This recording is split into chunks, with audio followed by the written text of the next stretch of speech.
Look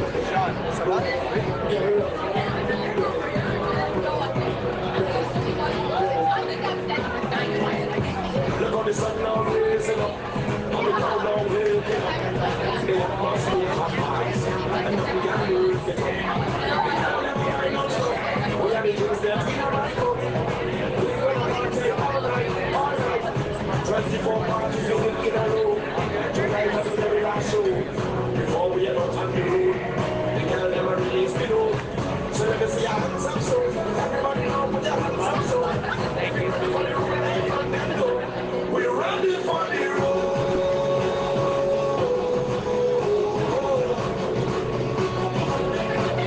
We're ready for the road.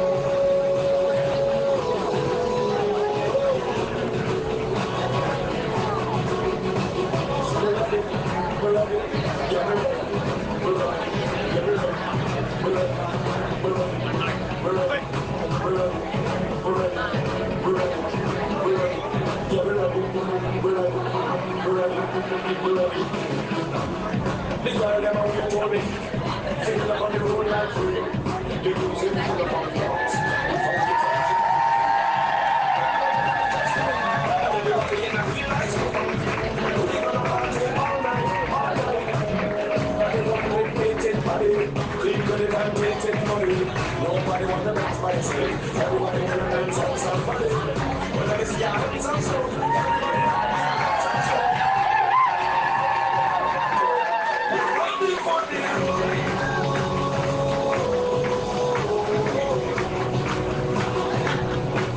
We're ready for the road.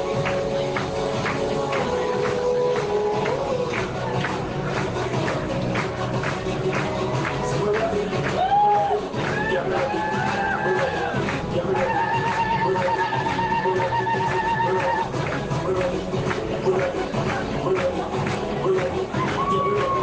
We're ready. We're ready. We're ready.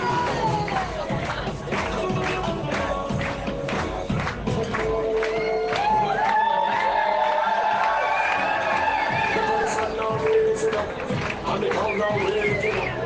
The atmosphere of ice, and nothing can break it up. And nothing can break it up. And nothing can break it up. And nothing can break it up.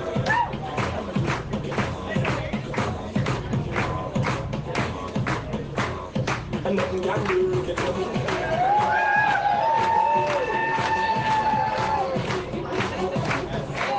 We're running for the road.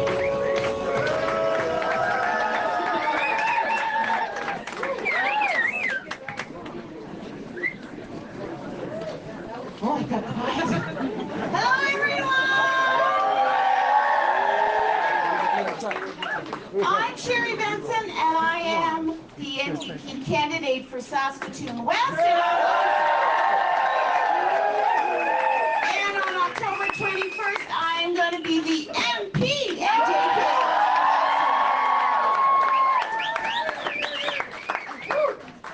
Thank you all for coming. I do want to sort of announce a few special guests. We have former members of Parliament, Ron Fisher and John Kerry. And I do want to speak special mention. We have one of our Métis leaders and elders, Robert Doucette. I think he's way at the back. Thanks, Robert. And I'm here with also some fabulous of our NDP provincial colleagues. They're not super tall people, so they're going to have to wave. But I know David Forbes, the MLA for Saskatoon Centre, is here. Thanks, David, for coming. And Kathy Sproul, the NDP MLA for Saskatoon, Montana. We are a team. And, of course, super duper special guest, before we get to the super duper duper special guests, are my colleagues that are running as NDP candidates across the province. So I want everyone to give a big shout out. We have right here, we have Marcella Pedersen from Battleford, Lloydminster. Vote MP for MP. There we go, very good. We have Eric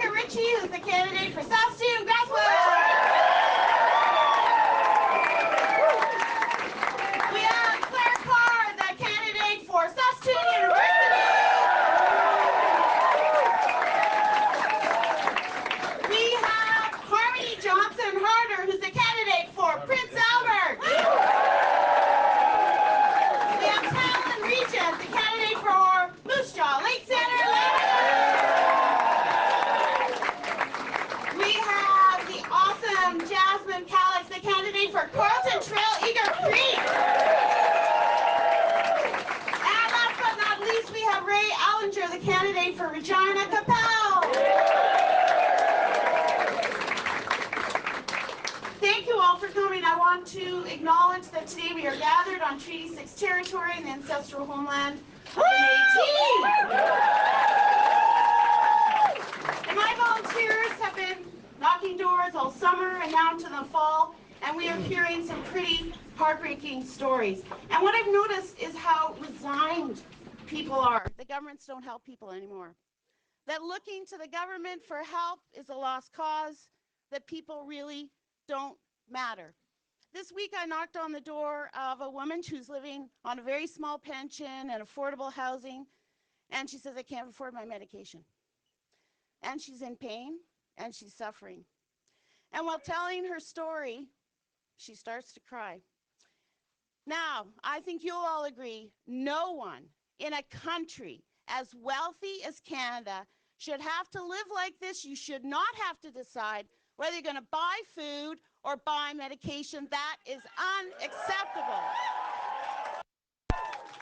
So I am hearing people's frustration and their cynicism about politicians who offer a lot of pretty words, and of course, when it turns around, they're all empty promises. But Jagmeet Singh is different. He knows what it's like to struggle. He knows what it's like to struggle because he's been there. He loves people and truly cares about helping people live a better life. People deserve that. In this campaign, he is the leader who is taking on the rich and the well-connected. He's in it for you. I'm taking off as well. I think you know why I am so inspired to be on Jagmeet's team. He is inspirational, he's caring, he's competent, he's compassionate, he's articulate, he's a fighter. I am so proud to be the NDP candidate for Saskatoon West, and I am super proud to introduce to you the leader of the NDP, Jagmeet Singh.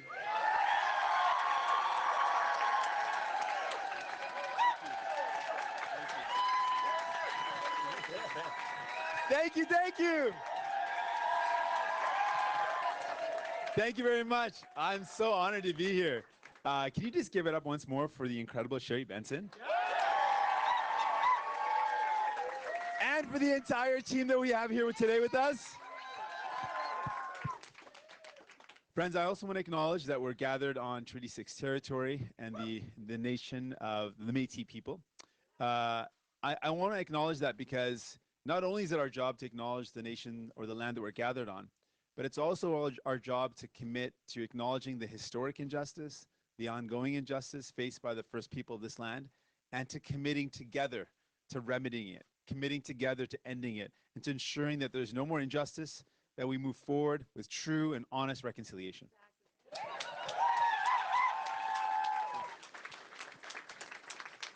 Friends, I also want to acknowledge today that a lot of our brothers and sisters are out there striking hard, folks that connect the province, that literally keep the lights on, that connect and keep us together. The good folks that are working in the Crown corporations are fighting hard, and just want to acknowledge them and give them our solidarity and our support.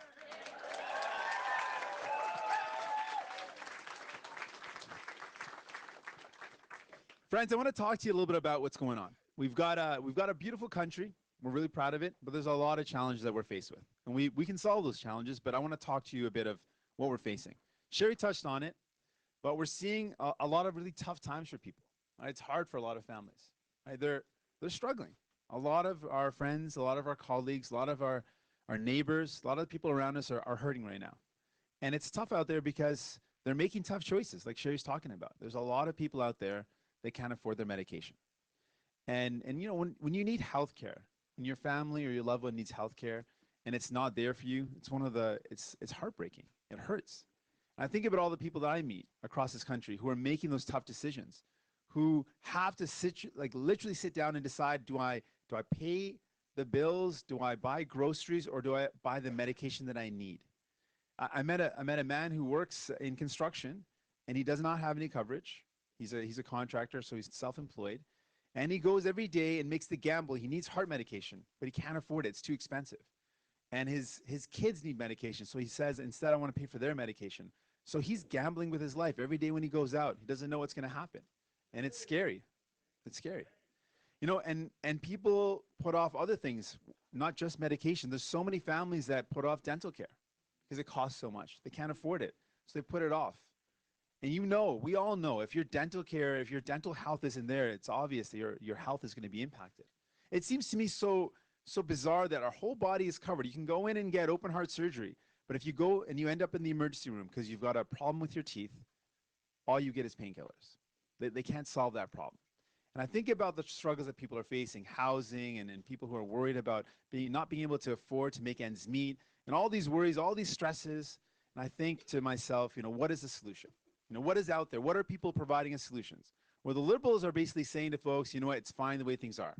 They're going to say to them, you know, just wait, just hold on. Maybe we'll study the issue again. Maybe we'll look at it and consider it one more time. They've been promising pharmacare.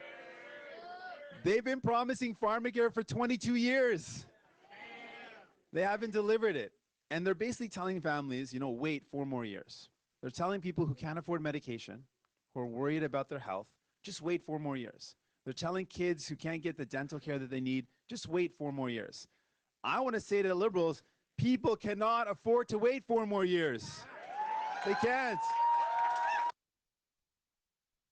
You know, and Mr. Trudeau says a lot of nice things. I'll admit it. He says a lot of pretty words, right? He said a lot of them in 2015. He's saying a lot of them now. But I say, how can we believe him when he keeps on breaking his commitments? And it's not a coincidence that he breaks those commitments. You know, he promised to lower the cost of medication in 2015. He promised a really simple thing. He said, I'm going to put in place a new list of countries so that when we set our prices, we can compare them to other countries and lower the cost. Seemed like a good plan. I admit it was a good idea. It would have lowered the cost of medication significantly for families. It wouldn't have cost us $1. 4 years later, he didn't do it. And I wondered, why didn't he do it? Seems like a really easy thing to do. Just give a new list of countries to the board that sets the prices, and it would have lowered the cost. Then I found out why. Hey, someone knows. I found out why. After 4 years, he was lobbied by the big pharma and the big insurance companies. Guess how many times? Guess 300, 600, 875 times or more. So it's become clear. What Mr. Trudeau is doing is he's making life easier, not for the people that need help. Who's he making life easier for? The wealthy, those at the very top, the big pharma, the big insurance companies. He wants to protect their profits, keep their profits high, and make families continue to struggle with the cost of healthcare, the cost of medication, and not having dental care. So it's clear Mr. Trudeau isn't going to do it. But now I want to talk to you about the Conservatives, because it's a bit tricky with the Conservatives. I know in this room it's not a hard thing to make the argument that they're not going to make things better. But I want to tell you what they're going to say, though. They're going to say some kind of tricky things. They're going to say, we're going to put some money in your pocket. They're going to say that, right? They're going to say, we're going to cut your taxes. Now, the reality is they're actually going to cut taxes for the wealthiest. They're going to save lots. Families might save a little bit here or there. But what else are they going to cut? They cut services, and you know that here in Saskatchewan. You know what happens. You know what happens. When Conservatives come in, they cut services. Right now in Saskatchewan, you're struggling with getting the health care you need. There's long wait lines when you go to emergency rooms. It's because Conservatives cut services for transportation, for so many issues. Conservatives will cut a little bit of taxes, sure, but they're going to cut a lot of the services that you and your family need, and it's going to cost you a lot more. They're going to try to trick you to say they're going to save money. They're not going to save you money. They're going to make you spend thousands and thousands of dollars more. And so given these choices, right, people are like, okay, well, the Liberals, they're going to keep things the same and say things are fine and keep on working for the wealthiest. The Conservatives are going to cut your services and it's going to hurt. Well, what else is out there then? There's got to be another choice. There's got to be another option. What's that other option?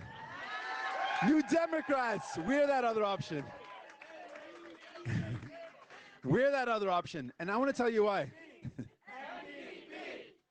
NDP, NDP. But I want to tell you why. I want to tell you why we're that other option for people. Because I want to put it to you really clearly. I don't work for the wealthy. I don't work for the powerful. I don't work for the pharmaceutical companies. I don't work for the insurance companies. I work for all of you. I work for all of you. And so what we're going to say to big pharma and big insurance companies, tough. We're going to bring in place universal pharmacare for everyone in our country. We're going to tell people, if you need medication in this country, if you need medication you or your loved one needs to stay healthy, to stay alive, you're going to use your health card, not your credit card. That's our plan. And we're going to make sure that people who are struggling with the cost of dental care, we're going to immediately put in place a publicly delivered insurance plan that's going to cover over 4 million Canadians right away. It's going to cover them right away. Now some people are going to say, okay, well, how are we going to pay for this? That's going to be the question that comes up. I want to make it clear that people in this room, you're not going to have to spend a cent more. It's going to save you thousands of dollars. The people who are going to pay for it are those very wealthy at the very top. They're going to pay for it. I'm going to tell you how. We've got two things we're going to do differently. One is we're going to make better choices, and the second, we're going to make the wealthiest pay their fair share. When we make better choices, let me give you an example. Mr. Trudeau, last year alone, he spent $14 billion on the wealthiest corporations, a blank giveaway, $14 billion he just announced, so they could buy corporate jets and limousines and a host of other things. He gave them a blank check. And then he said to the wealthiest corporations that owed the government money, $6 billion, he said, you know what? It's okay. I forgive $6 billion in loans. So in 1 year alone, he committed to almost $20 billion of spending that didn't go to any of you, didn't go to your family, didn't go to the people that need it, went to the wealthiest in Canada. The second thing is we're going to ask the wealthiest to pay their fair share. We've got a plan to ask those who got fortunes of over $20 million. I'm pretty sure that's no one in this room. If it is, I'm sorry. But we're going to ask people who have got fortunes of over $20 million to pay a little bit more. And that plan has been costed by the PBO. That's going to raise $70 billion. $70 billion. So when we say how we're going to pay for this, no one in this room is going to have to spend a cent more. You're already contributing to society. You're already doing your part. But the wealthiest are not doing their part. And we're going to ask them to pay a little bit more. And we're going to be able to fund these programs. We're going to make better choices to fund these programs. And we're going to save your families thousands of dollars. With our child care, with our health care promises, with dental care, with medication coverage. These are thousands and thousands of dollars of savings for your family. This is a real way to make life better for people who are struggling. This is going to put more money in your pocket. It's not going to be a fake promise like the Conservatives. This is a real way to commit to making life better for people, because you know what?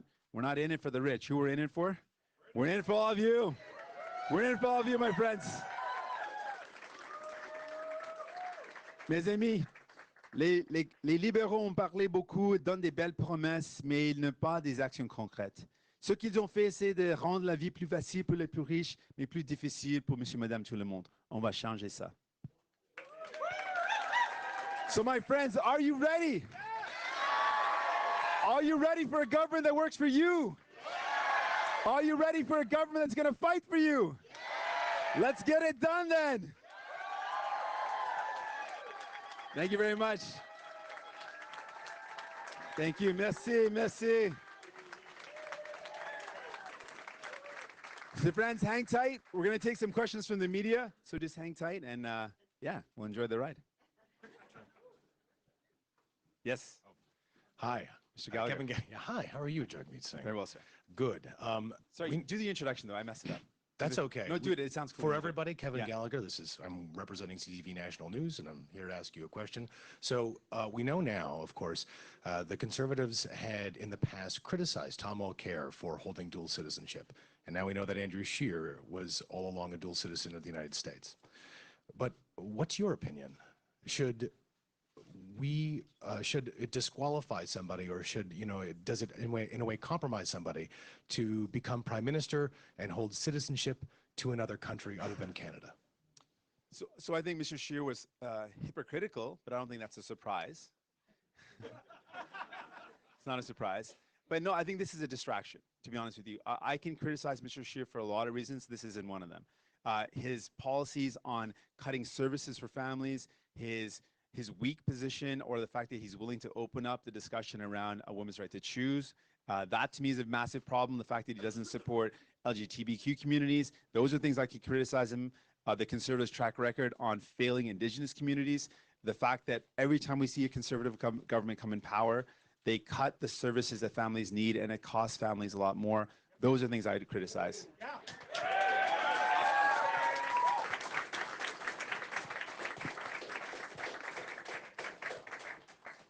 you have been criticized in the past for attending Sikh independence events. So what do you say to Canadians that might doubt your allegiance to Canadian interests if you were to become Prime Minister? I mean, that's nothing to do with Canada. So, I mean, there's no connection to Canada at all there. My whole life has been dedicated towards responding to challenges with love and courage. People have seen that time and time again. And I'm committed to the values that my mom taught me, that we're all connected. We're all in this together. And that's why you'll see in my values, you'll see my commitments, commitments to make life better for people, to take on the wealthy and the powerful.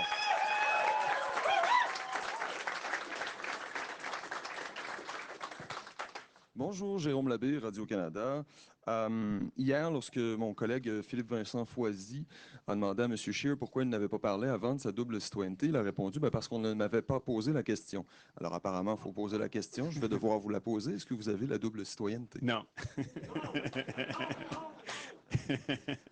Sinon, le premier ministre de la Saskatchewan, Scott Moe, critique beaucoup votre plateforme en disant qu'elle est trop généreuse pour le Québec. J'aimerais savoir ce que vous dites aux gens de la Saskatchewan aujourd'hui par rapport à toute l'autonomie que vous laissez au Québec dans votre plateforme. Donc, le Québec est différent, on est fiers de ça. Ça, c'est toujours nos valeurs. Mais pour le Saskatchewan, ce que je veux dire aux citoyens de cette province et pour tous les Canadiens et Canadiennes, ce qu'on va livrer comme engagement, c'est un investissement dans le soin de santé. On va améliorer les accès aux services. On va s'assurer qu'on a une assurance médicaments universelle. Ça va sauver l'argent pour tous les Canadiens et Canadiennes. On va mettre en œuvre un programme pour soins dentaires. Ça va aussi sauver l'argent pour les familles. Donc, je veux s'assurer, les citoyens de Saskatchewan, que je suis quelqu'un qui ne travaille pas pour les plus riches. Je me bats pour vous.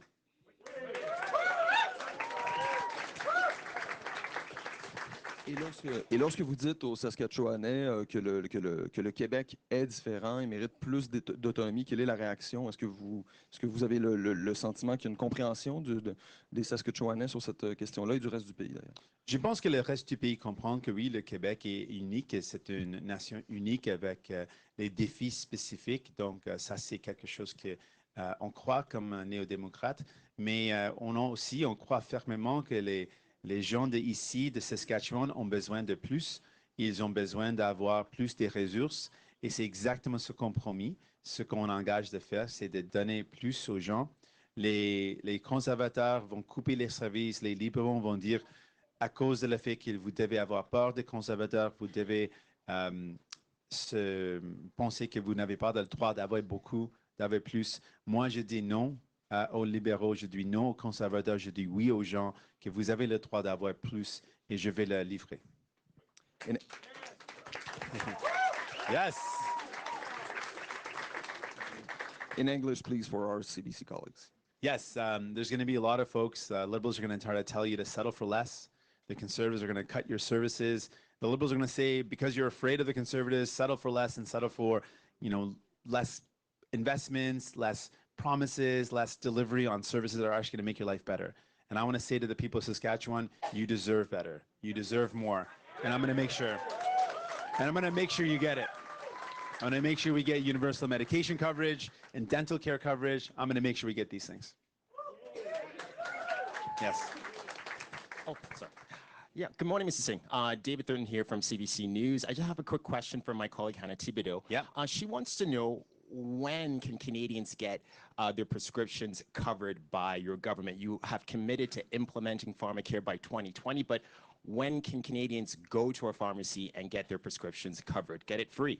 Can you give us an exact date? Yeah, so our plan is to have it done within 1 year. So our plan is, as the PBO helped us cost out that in the first year, it's going to be when people are going to start using their dental care program as well as a medication program. So we're planning to have it implemented within a year, and that means by 2020, families should be able to go out and get the medication they need.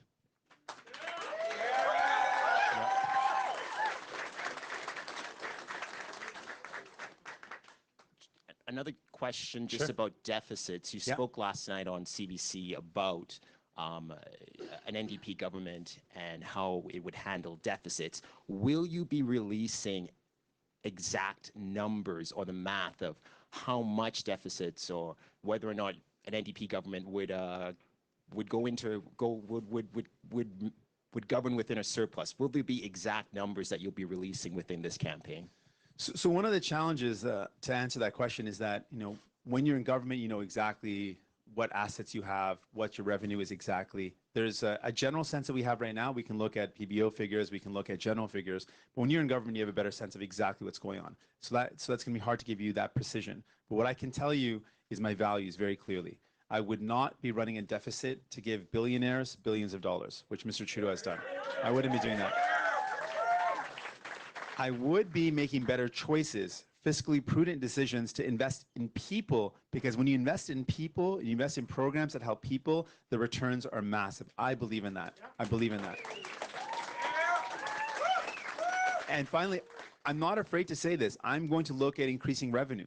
And that's why we're going to put in place a wealth tax or a tax on the super wealthy, those who've got fortunes of over 20 million. Yes, I'm going to ask them to pay a little bit more. That's going to raise $70 billion in revenue. I'm also going to ask the wealthiest corporations to pay a little bit more. And with our measures, we're going to increase revenue. So we're going to take our budget very seriously. Canadians expect us to live within our means, but we're going to do that by investing in people, not the wealthiest. We're going to invest in families, those who need our help. We're going to do that right away.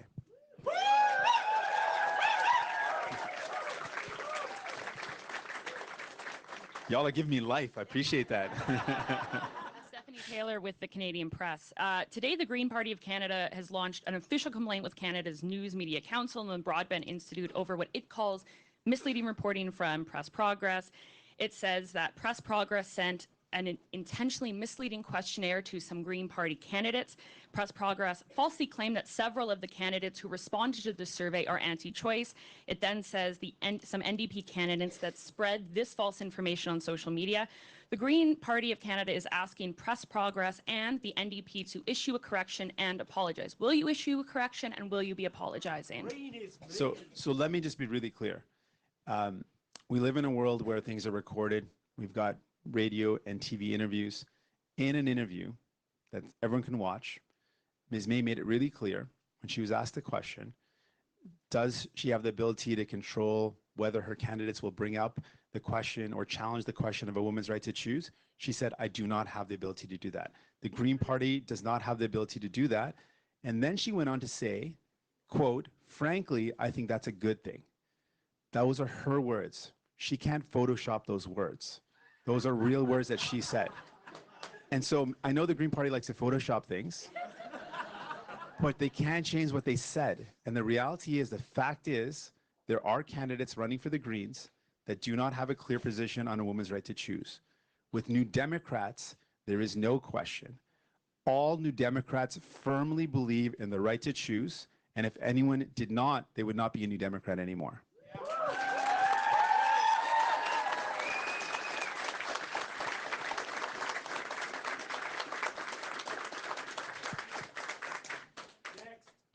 It wasn't so long ago that almost 70 veteran Saskatchewan New Democrats wrote to you expressing their displeasure over your handling of the Aaron Ware situation and not allowing him to run in Regina Louvain. It's largely believed that riding is going to be flipped over to the Conservatives. Do you believe that your handling of that situation and blocking Mr. Weir from running again has damaged your reputation in this province? I made a decision. I stand by it. I'm ready for next question.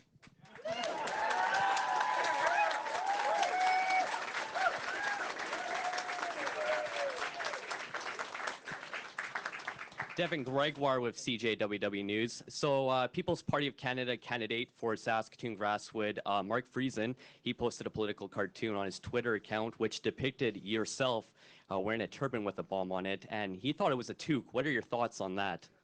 I mean, it's pretty clearly not. So, I mean, it's pretty weak explanation. And, you know, I think about, you know, I'm a elected official, I'm out in public, I know how to handle myself. But I think about a lot of people that can't. And when you have images that try to inflame hatred or strike fear in the hearts of people, what it does is it creates a less safe society for a lot of people. And that to me is a problem. And that's a problem with the PPC in general. They're trying to build on fear, build on division, try to have people pit against each other. And that to me is the exact opposite of what it should be about. Our job should be about bringing people together, showing that we have so much more in common, that we're in this struggle together. And it's really all of us fighting together against the powerful and wealthy who've been having too much influence over our country, who have made decisions that have hurt families. That's what it's about, not about trying to divide each other. And that's what the PPC is trying to do. And we're going to fight back.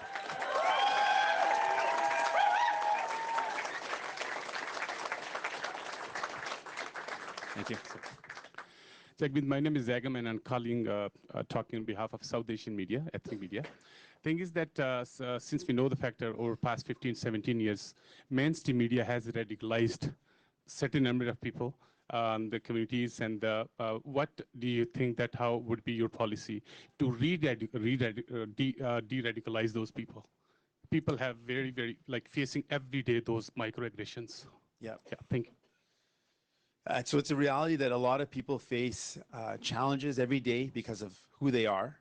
They face barriers, they face insults, sometimes physical violence because of their identity. And I'm talking about people because of the color of their skin, whether they're indigenous, people because of their sexuality, because of their spiritual beliefs. Women face challenges, and we live in a society now that is happening.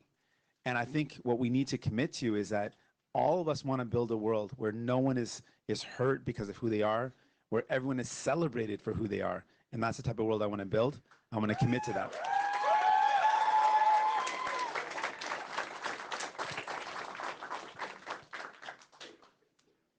Hello, Mr. Singh. I'm from the campus newspaper at the University of Saskatchewan, awesome. the Sheaf. Hey. Thank you for taking my question. So recently you criticized Trudeau's concessions under the new United States-Canada-Mexico trade agreement, and that it'll cause increased prices on drugs. So I want to ask you, what actions will you take as Prime Minister to ensure the continued affordability of medications for Canadians under the new trilateral agreement? So great question. The trade agreement will definitely raise the cost of medication. It also will make it harder for farmers, particularly dairy farmers, given the gaps in the supply management. It also puts in place language that's supposed to protect the environment and workers, but none of that is enforceable. So it's effectively meaningless. And so for those three reasons, I've said this is a bad deal. It's a worse deal than we had before. And what I would do to make medication more affordable is bring in place universal pharmacare. That's the way that we make it more affordable. It's going to be harder now because of this agreement. It's going to drive up the cost of medication, but that's why it's more important than ever that we bring in place a universal system that uses the buying power of 37 million Canadians, where we negotiate with that buying power, bringing down the prices of medication when we negotiate in bulk, and delivering medication for everyone covered in our healthcare system. For middle class and low income families, that's not going to cost them a cent. For the very, very wealthiest, it's going to cost them a little bit more, and we're going to deliver this program. It's going to save people lots of money.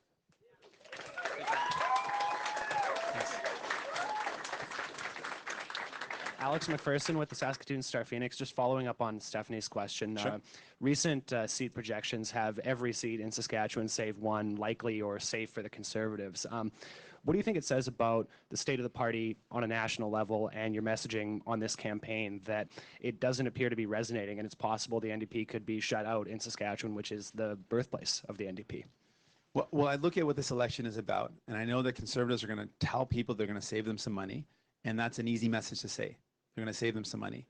And it's a little bit harder to say this, but it's important to know that they're going to cut taxes a little bit and save you maybe a couple of dollars. But what they're going to do is what Conservatives always do. They're going to cut your services, and it's going to cost you a lot more. It's going to be very painful. We see that happen again and again. And I want people to know that they do not have to settle for less, that they can actually choose not between the red and the blue door. There is an orange door, a beautiful orange door that is available.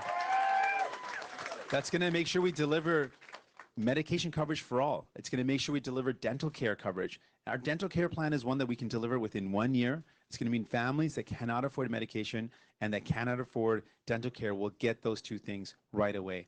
And I'm going to keep on telling people they deserve better.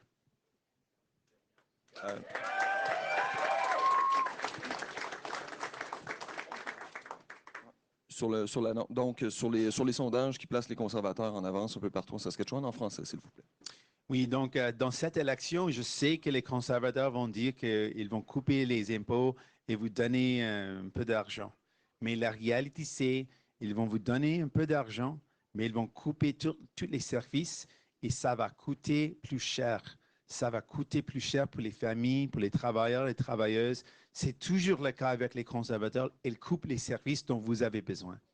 Ce que je dis, vous avez besoin de plus, vous méritez plus et je peux le livrer. Ce que je veux faire, c'est de sauver l'argent pour les familles, pour les travailleurs et travailleuses en mettant en place une assurance médicaments universelle, en mettant en place des soins dentaires. Ça va sauver l'argent pour les familles parce que je ne travaille pas pour les plus riches, je travaille pour vous. You said in your opening statement that people in Saskatchewan know what happens when conservatives come in and cut services. But I guess following up on that, why is their message appear to be resonating here and yours is struggling to gain traction? So, I mean, I'm just going to keep on telling people, lots of times you're told to expect less and deserve less, and you don't believe that you deserve to have better things. And the conservatives are going to keep on saying that people don't deserve to have things like better health care and better access to dental care. That's going to be their message. I'm going to say something different. I believe people do deserve better. And I don't care how hard it is to say that message, and I don't care how long it takes. I believe people deserve better, and I'm going to deliver better for people.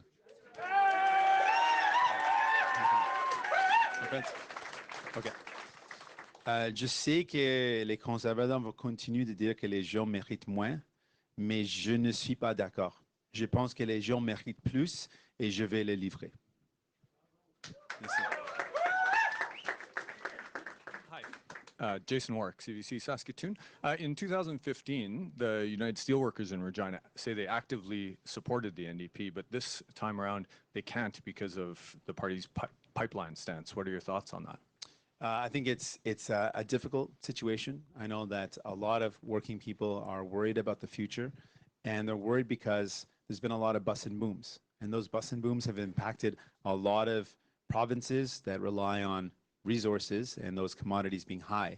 And through no fault of their own, no matter how hard they work, if global volatility results in lower prices for those commodities, it means that they lose their work. And that's really unfair. And those workers deserve a lot better. And that's why I'm committing to workers, to working people, that our plan and our party has always been one based on workers. And that means putting in place a stable and sustainable economy that will generate jobs that are long-term, long-lasting, and high quality. People deserve better than bust and boom economies, and I'm going to make the investments and make the decisions to change EI, to support workers for retraining, to support them when times are tough, but also to make sure we've got an economy that creates 300,000 new jobs that are long-lasting and sustainable in the economy that is more long-lasting and sustainable. Green energy, clean energy, renewables, retrofitting homes, investing in workers that have so many skills and abilities that keep on going through bust and booms. I'm going to invest in them and support them. Oui, merci. Une dernière chose, just one other thing before I'll say it also in French. The other thing is that we also have a commitment to change the way we do procurement. Right now in Canada, our procurement process allows for public dollars to go to companies that are not in Canada.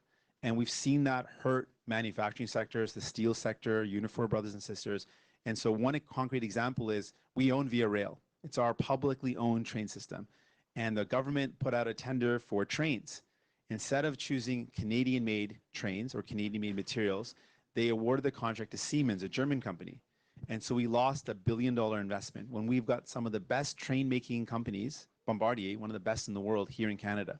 So I'm putting forward a commitment. I put it forward in Thunder Bay with the Bombardier workers that a Canadian procurement process should require made in Canada content when we're using our public dollars. That's going to support businesses. Donc, en français, je m'excuse parce que vous avez posé la question en français aussi. Donc, avec l'économie qui existe maintenant, on a des volatilités, des précarités qui existent et ce n'est pas la faute des travailleurs et travailleuses qui travaillent très fort, c'est la faute des marchés globaux qui changent tout le temps. Donc, ce que je veux faire, c'est de créer une économie qui est plus durable, qui crée des emplois de qualité, qui est plus durable aussi. Et aussi, ce qu'on va faire avec notre processus d'acheter avec l'argent public, on va s'assurer que le contenu doit être canadien. On a besoin d'un élément dans notre processus qui dit qu'on a un critère qui dit qu'on a besoin d'avoir les contenus canadiens pour l'argent public quand on les dépense. Samuel Thank Desbiens you. pour Thanks for being so patient, Radio-Canada. everybody. You're awesome. Samuel Desbiens pour Radio-Canada en Saskatchewan. Vous Hey. êtes ici au relais dans un lieu de rassemblement francophone, ici pour la communauté. Quel est votre plan pour justement les communautés francophones hors Québec qui sont en situation minoritaire? Oui, bien sûr. Donc, comme vous savez, moi, je ne suis pas francophone, mais je suis francophile avec un grand cœur. Parce que quand j'étais jeune, en fait, j'ai tombé en amour avec la langue française. Ça m'a donné une grande richesse dans ma vie. Et je veux partager cette richesse. Donc, avec un gouvernement néo-démocrate, on va tout de suite renouveler la loi sur les langues officielles. On veut améliorer l'accès aux services en français.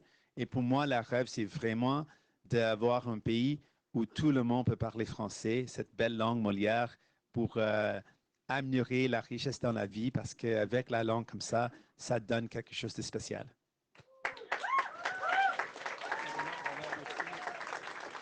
Simplement avoir vos commentaires aussi en français par rapport au cartoon du candidat du Parti populaire ici dans la région de Saskatoon. Donc, le Parti populaire en général, ce qu'il essaie de faire, c'est de créer des chicanes, de créer des divisions. Et c'est exactement l'opposé de le travail, de ce qu'il faut faire comme des leaders, comme des politiciens. Notre travail doit être de rassembler les gens. Et le parti ce qu'ils vont faire, c'est de toujours essayer de trouver des chicanes, trouver des divisions, augmenter et inflammer la tension et les propos haineux. Et moi, je suis toujours là pour me battre contre ça. Je veux bâtir un pays qui est plus rassembleuse, où on peut travailler ensemble. Pour moi, ça, c'est le rêve. Et je vais être toujours un allié pour la défense, l'unité, le rassemblement contre la haine et les propos divisifs. Merci. Thank you very much, everybody. Thank you. That was it.